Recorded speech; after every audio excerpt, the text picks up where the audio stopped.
mfite imyaka 17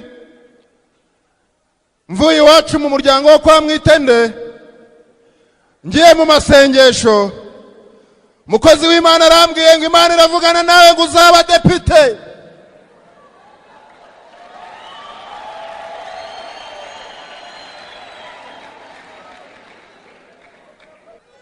Niyo uyu munsi naheruka iyi mikoro icyo Imana yavuganye nanjye cyarasohoye.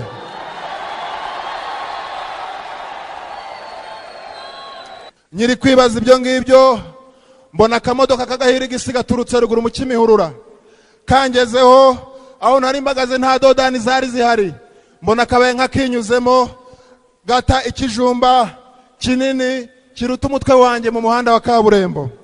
Mpita nohereza isengesho mu muhanda wa ruguru mpagarika imodoka zimanuka, mbwira Imana nintabaririza imanuka zitakigonga, ndagifata. Haleluya.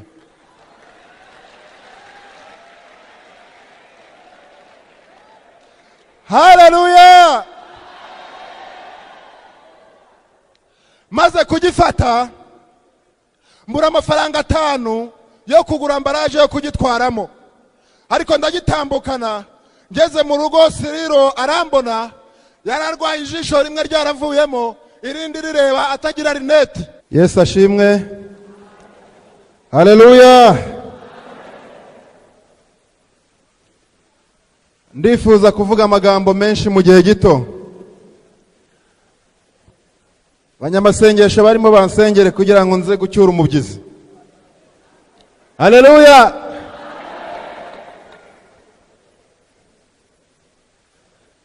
Kera nyimara kugera mu itorero rya Pentecote muri paruwase ya Tyazo, mfite imyaka 13 y'amavuko, mama wanjye utazi gusoma anjyana ku munyamasengesho ngo ajye kunsengeshereza amenye niba uyu mwana w'umuhungu azaba umugabo. Haleluya. Haleluya. Turagenda tujya ku mukecuru witwa Nyirahirana, wari warahanzweho n'impano z'Imana, n'ubu aracyariho. Tugezeyo umwuka w'Uwiteka amanukira muri uwo mukecuru. Haleluya. Haleluya. Nitwa Bamporiki Edouard, iwacu ni Nyamasheke, abandi umudepite mu nteko nshinga amategeko watorewe i Gasabo.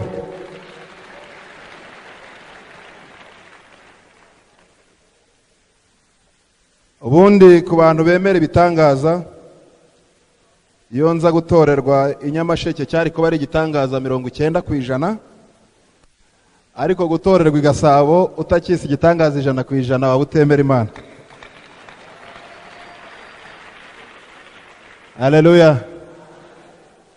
Haleluya. Ese hari abantu turi kuganira bafite amasezerano babwiwe n'Imana ko ari kizabakorera? Mugumishe y'amaboko. Hari abantu babwiwe n'Imana ko ari kizabakorera? Ubu ibi biganza ni iby'amasezerano. Haleluya. Haleluya.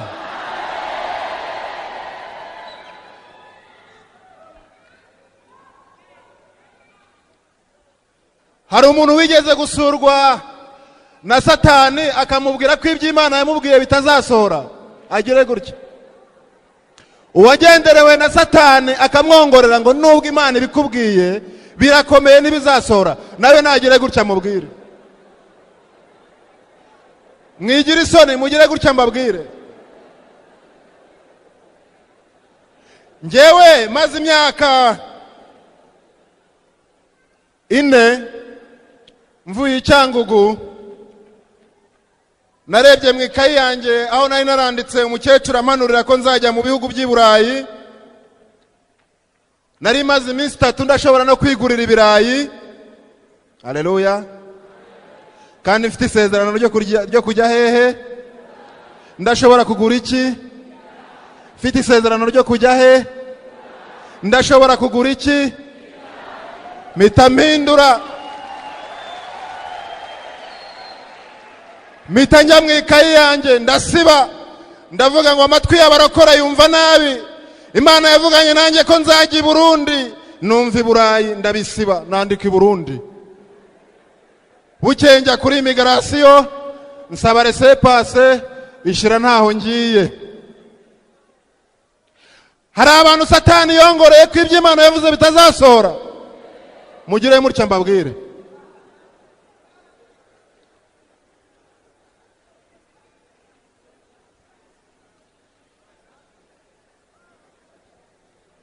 haleluya, haleluya.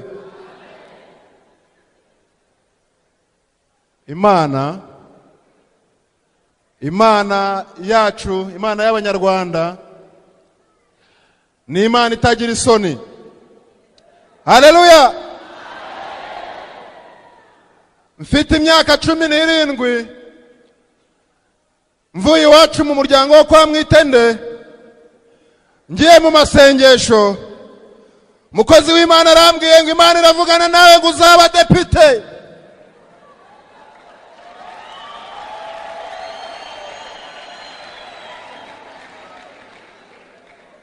Haleluya.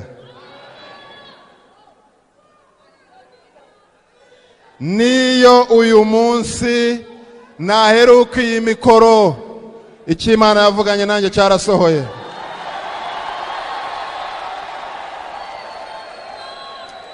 Haleluya, haleluya. Hagati y'icyo Imana yavuze no gusohora kwacyo hari urugamba. Ndashaka kubaganiriza ku rugamba nkajya kwiyicarira. Imana iyo umugisha Pastor David yavuze ndi umunyarwanda, nta kintu na kimwe nshaka kongeraho. Uwumva ashaka kuzabona ubugingo buhoraho, ajya areba mugenzi we nka mwene se, amwifuriza ibyiza nk'ibyo yakifuriza, utazakora ibyo ngibyo azajya mu irimbukiro. David Imana imumugisha. Haleluya. Ndashaka guhagarara ku maguru yanjye abiri nk'umunyapolitiki ukorera politike mu Rwanda, nk'umuntu wavuganye n'Imana ndi umwana, nkakubwira ngo niba ari Imana yavuganye nawe, iki Imana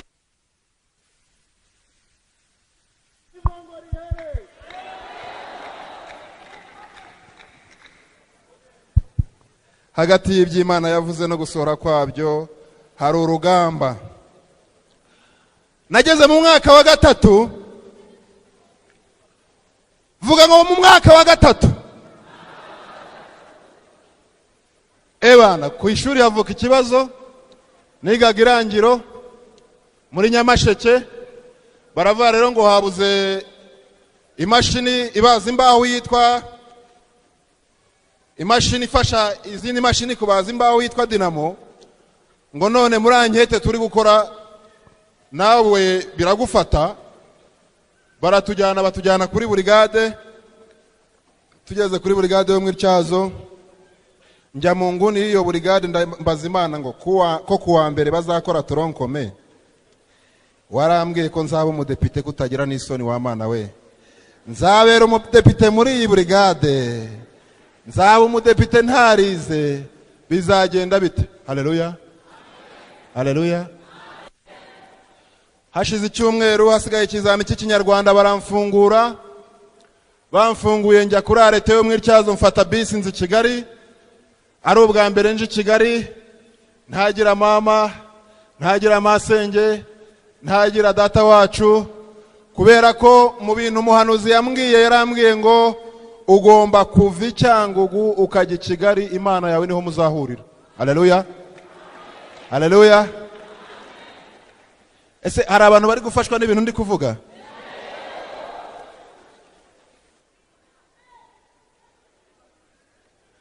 Ngeze Kigali nk'abandi banyacyangugu, nahiteye mu Kimicanga. Kimicanga murahazi? Habaye amateka, barahasenye.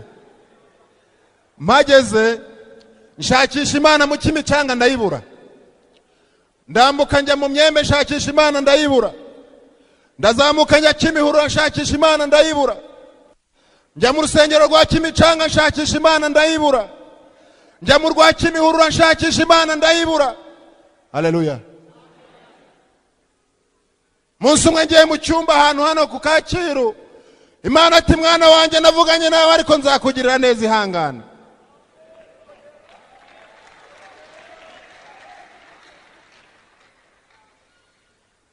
Bukeye nzamuka gato njya kuyishakira ahitwa ku Gishushu, mpageze ndayishaka ndayibura. Makora ubuyede bw'iminsi 3, ku munsi wa kane intoki ziracika baranyirukana. Shakisha Imana muri Kigali ndayibura. Umuntu andangira akazi ko mu rugo, njya gukora mu rugo mu Bibare muri 2004. Ngezeyo umukecuru amakazi k'ibihumbi 6. Haleluya, haleluya, haleluya.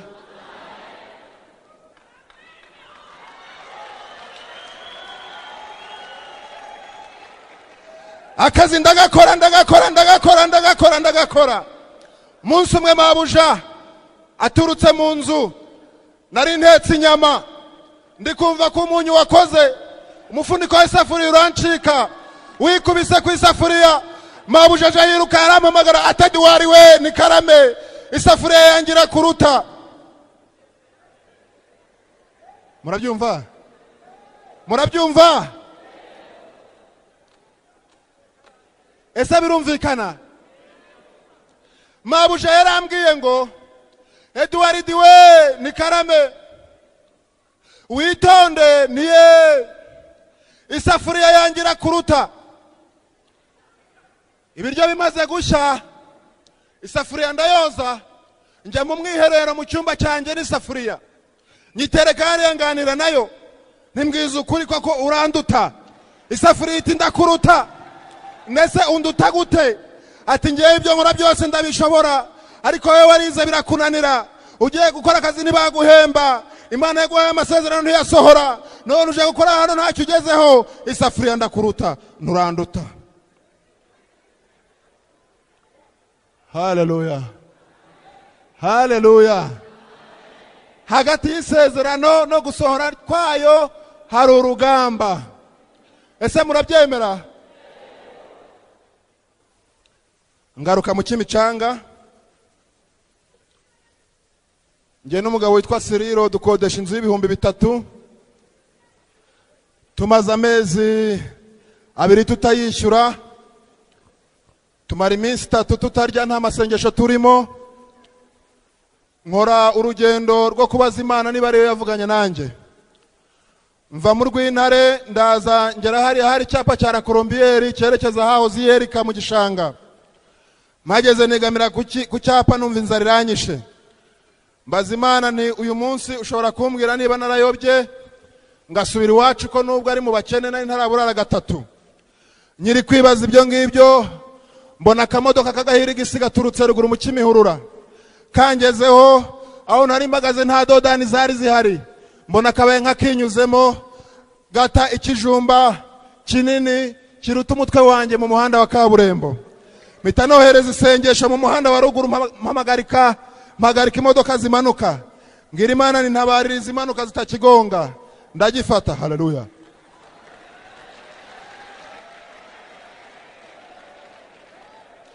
Haleluya.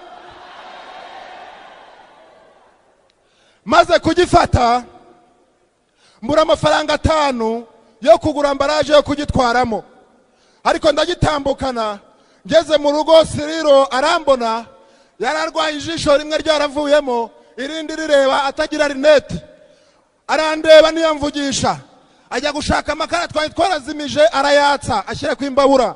Ikijumba ndagihata tutavugana, nawe ashyira amazi ku ziko, ashyushya amazi nk'uyashyuhiriza ubugara ariko yashyuhiriza ikijumba. Maze kugikata ngishyira mu mazi, twese tujya ku mbabura turahungiza, nta uvugana n'undi. Turahungiza. Mukanya nshyira mwakunyu gakeya, muri depo z'abakene umunyu ntujya ushiramo. Shize mwakunyu gakeya, antanga kumva ko byahiye, nanjye nkurikiraho. Buri wese afite ikijumba kuri furushati, turi kuva ko cyahiye. Arambaza ngo ugikuye he? Igihe nari maze.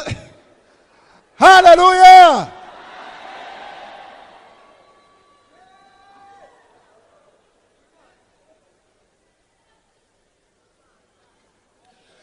hari abantu batatu babayeho bamaze kuntangaza muri ubu buzima.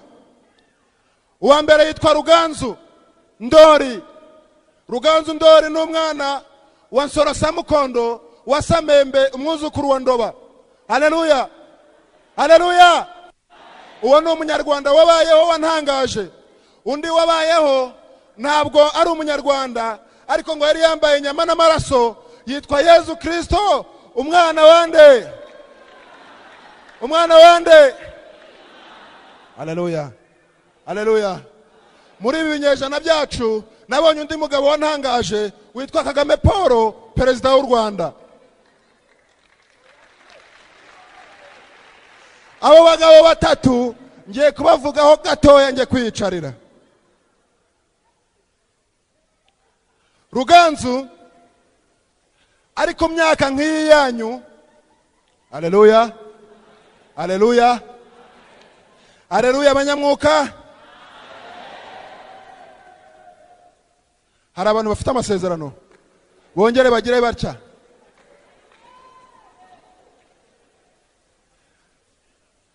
Ruganzu afite imyaka nk'iyi yanyu, ari mu gihugu cyitwa u Rwanda, cyari hakurya ahangaha. Aha turi ntabwo harimo, hano ntabwo hari mu Rwanda. Mu Rwanda ni wawe wa pastor, uriya niwe wari umunyarwanda w'umwimerere.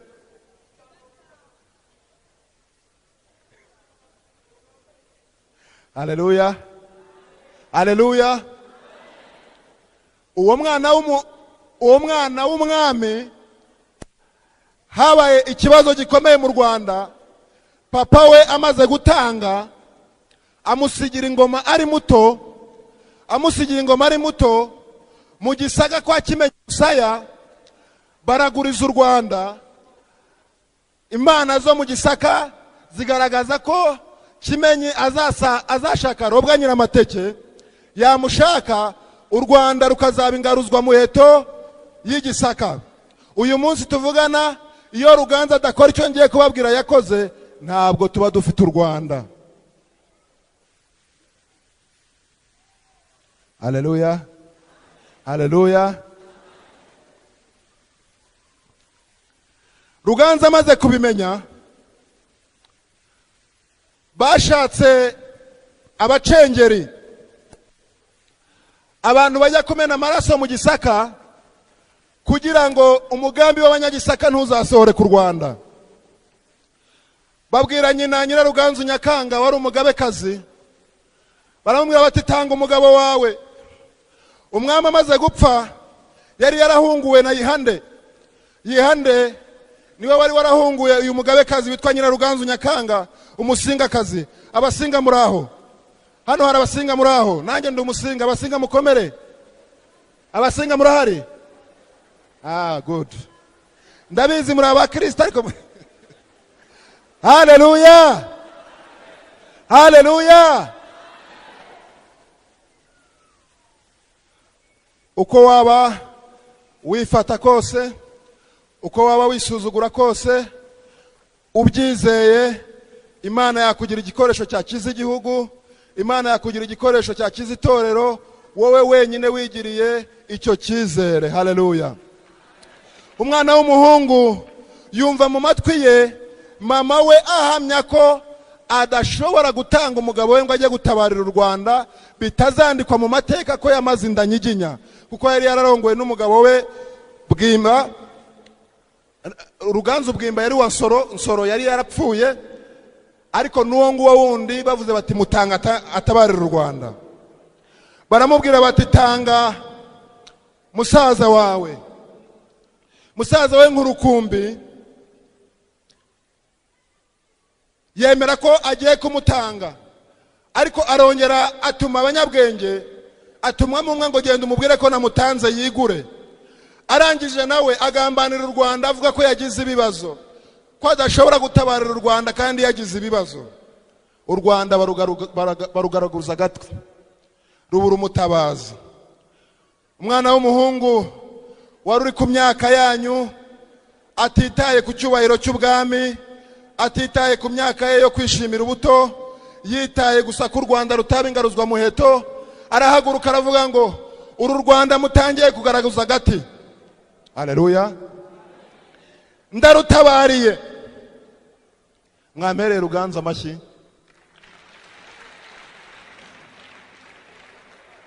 Ibi twigira byose turabikesha guhitamo ku mugabo watabariye igihugu ngo kigomeze kibeho.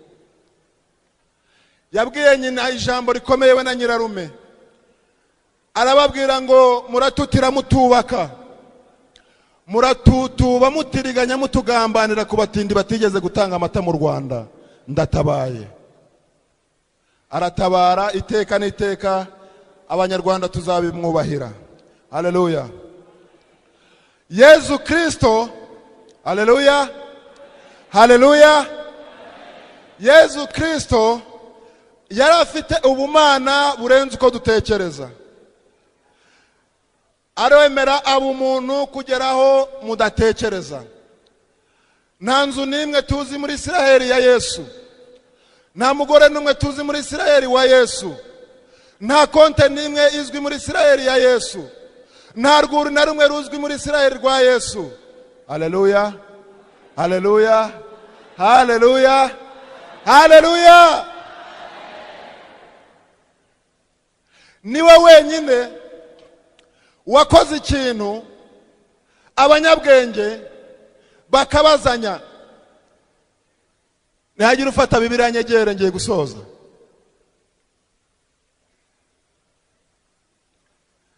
Asome Yohana ibice 9 murongo w'10.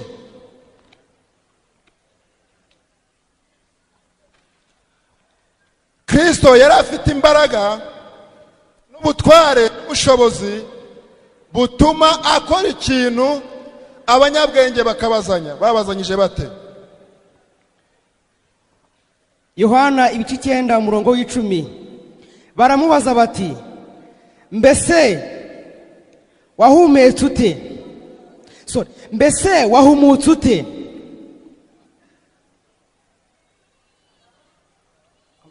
Komeza. 11. Arabasubiza ati, wa muntu witwa Yesu yatobye akondo akansiga ku maso, arambwira ati, Gisorowamu wiyuhagire, nuko ndagenda ndiyuhagira ndahumuka. Haleluya, haleluya, haleluya, amen. Ibi ngibi byabaye habanje impaka, aho abantu bibaza ngo uyu nguyu siwe kuva kera wahoraga agira ate, wahoraga agira ate. Babazanye ikibazo abantu b'abanyabwenge, bamwe bati niwe, abandi bati siwe, icyakora asa nawe. Nawe avuga ngo iki? Haleluya, haleluya. Reka ngere kuri Kagame rero. Uriya abanyapolitike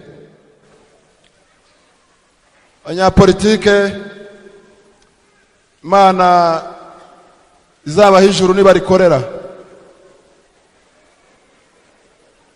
nibatarikorera izaribime.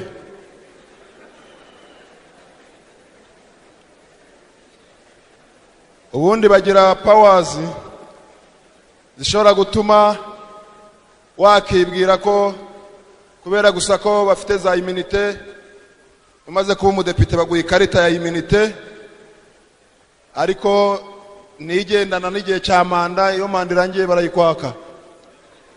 Ntabwo rero iyo immunité itwinjiza mu ijuru.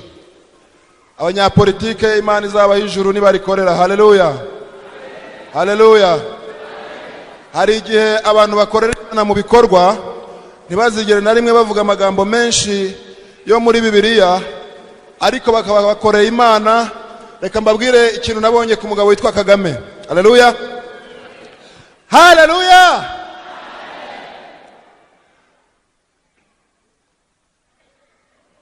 Ubwo urugamba rwo kubohora iki gihugu rwari rukomeye,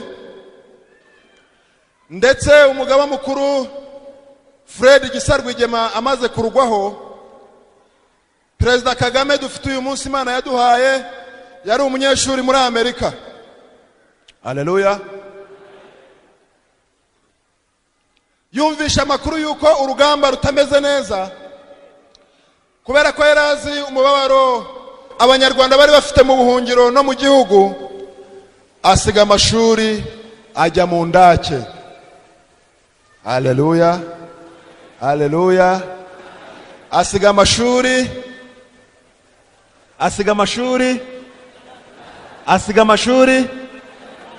Indake murayizi? Indake murayizi? Ubundi uvuye ku bwami nka Ruganzu ukajya gutabarira igihugu mu ishyamba, ukajya mu Gisaka, ukava muri Amerika ukajya mu birunga kugira ngo igihugu kizatabarwe. Haleluya. Haleluya. Ayo akaba amateka y'abanyarwanda. Ntushobora guhakana ko Kristo yavuye mu ijuru ngo aze mu isi. Haleluya. Haleluya. Ibibazo byaranze urugamba, ntekereza ko muzi, muzaganirizwaho birangiye. Ikintu gitangaje cyatumye uyu muyobozi w'u Rwanda mutangarira nka Bamporiki kimwe ne Mwitende. Nkaba nzabibwira abana banjye, nkabibwira abuzukuru n'abuzukuruza n'ubuvivi.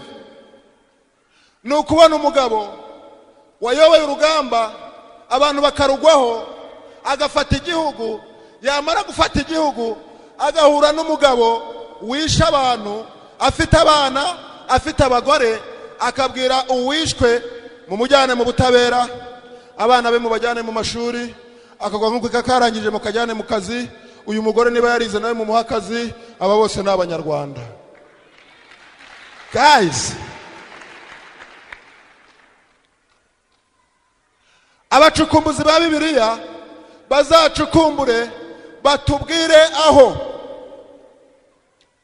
umuntu afata umwana w'uwamuhekuye akamushyira mu mbere, akamubwira ati ujye umenyera icyo kunywa, akamubwira ati ujye uncungira umutekano, akamubwira ati unyoborere iyi ministeri dore nyigushyizemo, akamubwira ati iki gihugu ni icyawe gitekerereze. Haleluya. Haleluya. Haleluya. Ndasoje. Nakundaga kubwira abantu ko iyo nsoje mba ntangiye, ariko ubu noneho ndasoje.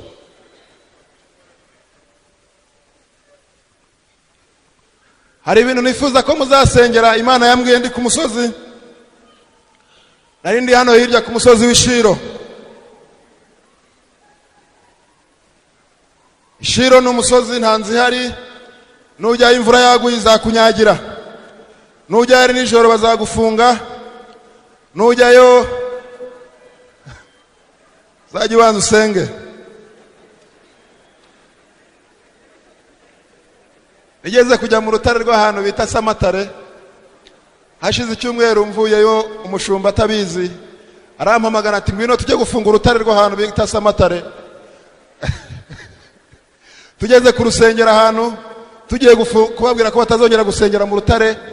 Hashize icyumweru twasenganaga n'abantu bo ku rwo rusengero, bumva umushumba ibyo avuga, noneho baza kunjyana hanze. Ati none se nibyo hari ahantu twajyanye nawe wagiye murahafunze? Ntiturahafunze, nicyagiye naje kuhasengera none nje kuhafunga. Umunyapolitiki uzakorera ijuru Imana izarimuhe. Haleluya. Haleluya. Ibintu bibiri Imana yambwiye musengera. Icyambere, Imana yambwiye ko mu Rwanda hari peteroli. Itangazamakuru bararibonye ibyo rigiye kuvuga kabisa, karabaye none. Harabafasha kwizera se? Harabafasha kwizera? Imana yarambwiye ngo yaremye u Rwanda, iruremana ibizatunga abanyarwanda n'abazabakomokaho. Icyakora abanyarwanda nibabura ubwenge bwo kubishakisha, ntibazabibaze Bamporiki ngo Imana yabimubwira ihe. Imana yambwiye ko mu Rwanda hari peteroli. Cya kabiri, Imana yambwiye ko umuntu wese uzangambanira u Rwanda azafatwa. Murabyumva? Imana yambwiye ko umuntu wese uzagambanira u Rwanda azagira ute? azagira ute? Ibyo byo niyitirirwa ibimbwira biri obvious. Nta muntu n'umwe wari wagambanira u Rwanda kugeza uyu munsi. Abamaze kurugambanira barafashwe, abari kurugambanira bazafatwa. Murabyumva? Ndashaka gusengera Imana abantu bafite amasezerano, kubera ko kwirirwa njya kubabwira ibyabaye mu rugendo bwakira bugacya. Ubu tuvugana amaze kugenda ibihugu 58, minsi mike zajya mu cya 59, kubera ko Imana yambwiye gusengera urugendo ruri imbere. Ubundi ngira ibyaha bisanzwe by'abantu, ariko icyo kwizera ntago Imana izakima. Iyi Imana ivuze mw'abantu, nubivuze ngo nimusohoke, abananga hanze n'abakoze atletism, ivuze ngo nimuguma, ubwo ku nteko bazaza kunshaka.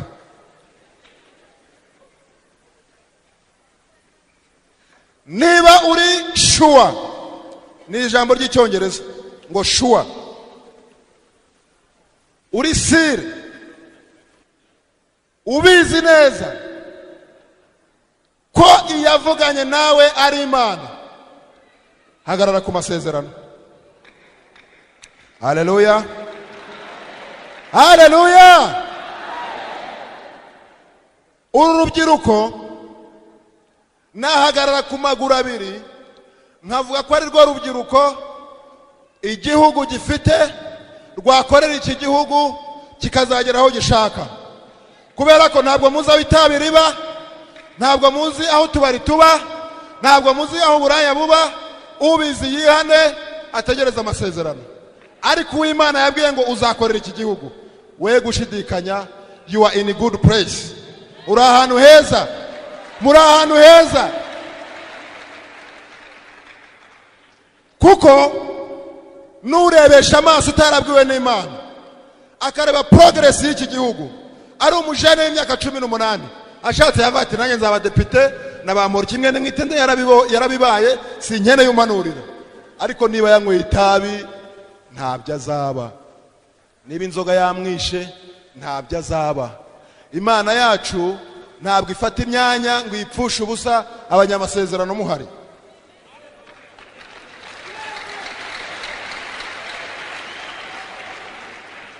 Niba hari umusinzi uri kunywa nyinshi ngo azirangiza azabone kuza kuyobora itorero, ntabwo bizemera, ntabwo bizemera.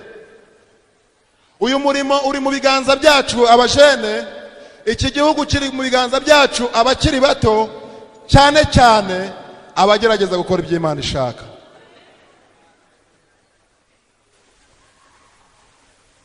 Kubera ko tugifite umwanya munini wo kuzahurira mu macaci aho duturuka, maparuwase yacu, tuzagira umwanya wo kudetaya. Umuntu ababwira uburyo ki yava ku nzu y'ibihumbi 3 akagira umushahara.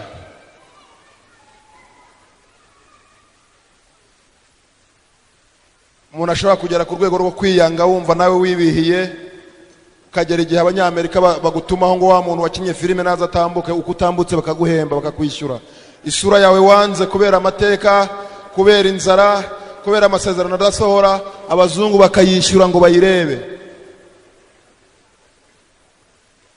Imana ibongerere kwizera, ibyo Imana yavuganye namwe bizasohora, nimugire gushidikanya na gutoya. Imana niyo yavuganye namwe, ibyo yababwiye bizasohora. Kwizera kwanyu kuzamuke cyane, kurenga aho mwatekerezaga. Uvuga ati Imana yavanye Bamporiki ku kijumba cyo ku muhanda ikamutuza muri Kigali. Ni Imana ya Bamporiki ikaba ni Imana yawe. Muri 2005 nigeze kwimuka, nimuka n'ingorofani. Mungu twaririmbanaga mu Karukungu muri bararanyimura, kasunika ingorofani nanjye muri imbere mwereka aho twimukiye. Uyu munsi niyo wagira amakamyo 8 ntiwanyimura, ko ntabwo wabona ikamyo yimura ikimura n'inzu, kuko Imana yantuje muri Kigali. Haleluya. imyaka 75 ababyeyi bacu barakoze, Imana ibaho umugisha. Ibyo mutakoze tuzabikora, kandi nitutaba abarinzi b'ibyo mwagezeho, Imana izabitubaze, ariko kandi izadushoboze. Kadusenga Imana.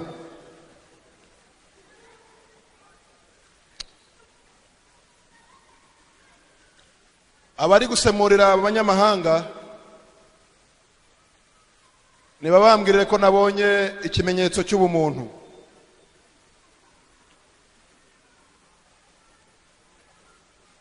Your presence in the house of God,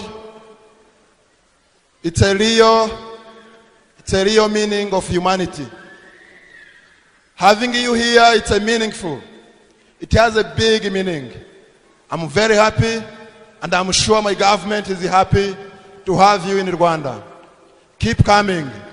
This is your country. Thank you very much. Mutiriwe muhaguruka, abantu bashaka kwizerera mu Mana yabo, kandi Imana yabampora iki? Ubundi Imana ibyo yankoreye, ikitakugira ni kimwe, ntabwo yakugira bampora iki? Waba ugize ibyago, ukwiye kugira Imana yawe, ukazasiga amateka y'Imana yawe, ukayasigira abana bawe uri wowe. Ibyo Imana yakoreye bampora iki ni byabampora iki? Ariko icyo nzi ni kimwe, Imana yagukorera ibirutse ibyo yankoreye.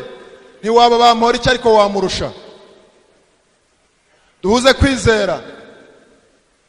Iki gihugu cyari gipfuye, Imana ikivana mu rupfu tugira ubuzima.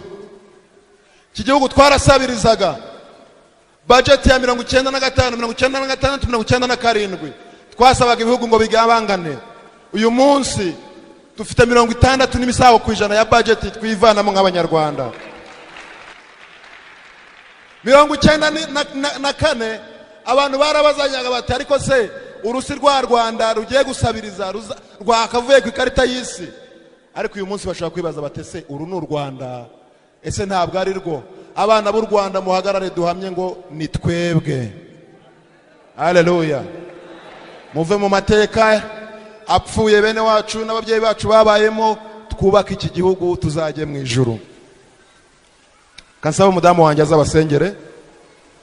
Afite kwizera guke mwese, atizera ko Imana ariyo yavuganye namwe, mugire kwizera. Natwe tubeshejweho no kwizera. Mukobwa Imana imukura ibyumbira munzanira, muvana mu muryango wa honorable databuja wari umudepite kera. Mwana w'umudepite aza kubana n'umwana umeze nk'uvuye ku muhanda, ariko Imana izi ko n'abazaba depite. Nahoze mbwira Pastor Tom, munsi umwe nakundanye n'umukobwa w'Icyangugu ajya gusenga. Imana iramubwira ati urakundana n'abampora iki ndakwica. Tihamagara abampora iki mubwire ko umugore wari ibyuma kandi yitwa Korodine. Umukobwa aramamagara arira ati sheri erega birapfuye, ntibipfuye bite? Aterega Imana imbwiye kutari uwanjye. Nti ntabwo uri uwanjye ute? Ati Imana imbwiye ko umugore wawe yitwa Korodine kandi ari ibyuma, ngewe ndi Icyangugu. Ese mushaka ko Imana ikorana natwe ibitangaza?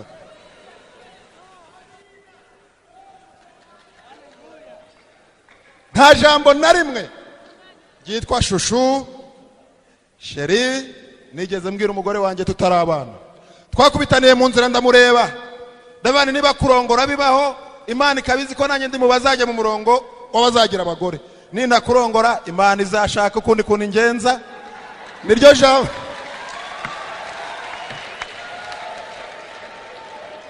Niryo jambo namubwiye bwa mbere.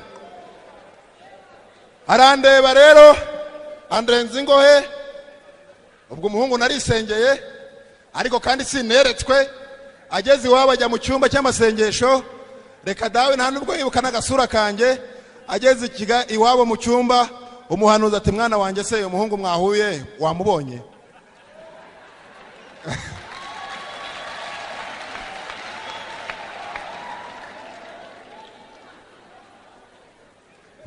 Haleluya. ibi nabikoreye niba nishe protokole nabikoreye kugira ngo aba bana b'abapantigoti b'abadoticomu bamenye ko iri torero ari itorero ry'umwuka.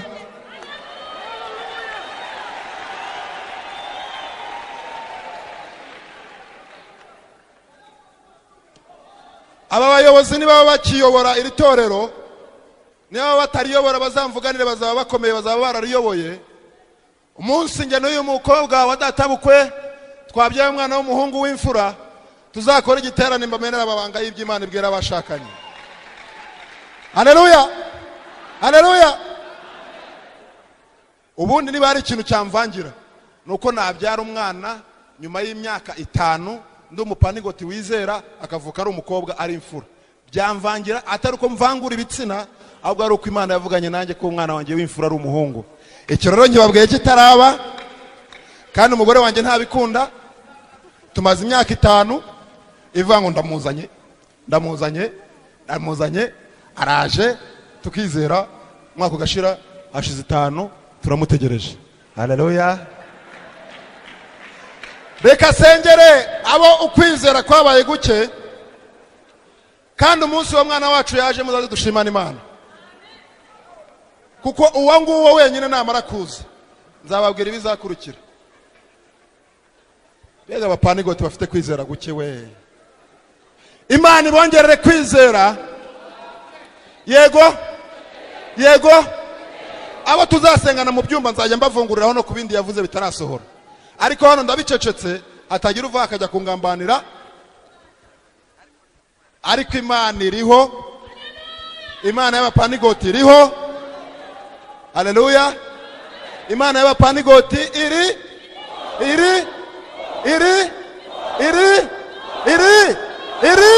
Haleluya.